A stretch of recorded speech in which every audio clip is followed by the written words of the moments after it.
The revelation of the brutality of African slavery and European colonialism tells the comprehensive and heart-wrenching story of a dark era where European powers embarked on a ruthless campaign to seize Africa's resources. Beginning in the late 15th century, when European nations armed with modern maritime technology set out on a relentless expedition to dominate global trade and usurp Africa's vast wealth, Portugal, led by Prince Henry the Navigator, established early outposts such as Elmina in 1482 in present-day Ghana. And by the 16th century, Spain, Britain, France, and the Netherlands followed suit, driven by the same greed and commercial interest.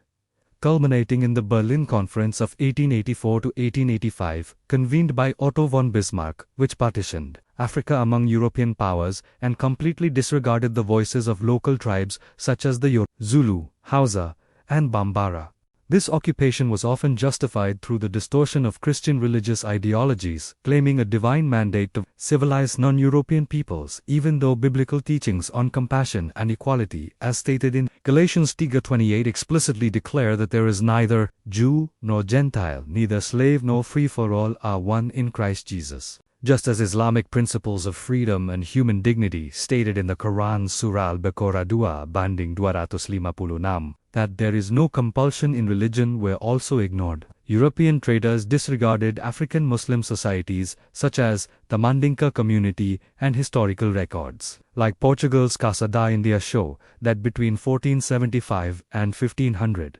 50 tons of gold were extracted from West Africa, reflecting the scale of the looting. The slave trade became a ruthless market of human suffering, as the transatlantic slave trade turned the west coast of Africa into a horrific market for human lives, violating religious teachings, where millions were imprisoned in inhumane conditions at places like Cape Coast Castle in Ghana and Aldegori in Senegal, including members of the Fon Ewe and Bakango tribes. King Charles II of Britain chartered the Royal African Company in 1660, and the Dutch West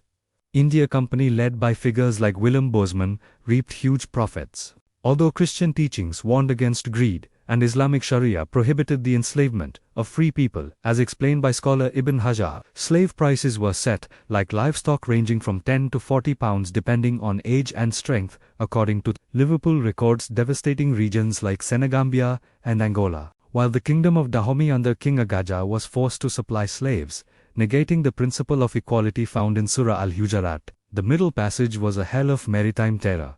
a tragedy that violated the moral principles of both Christianity and Islam, where enslaved Africans were packed into ships like the British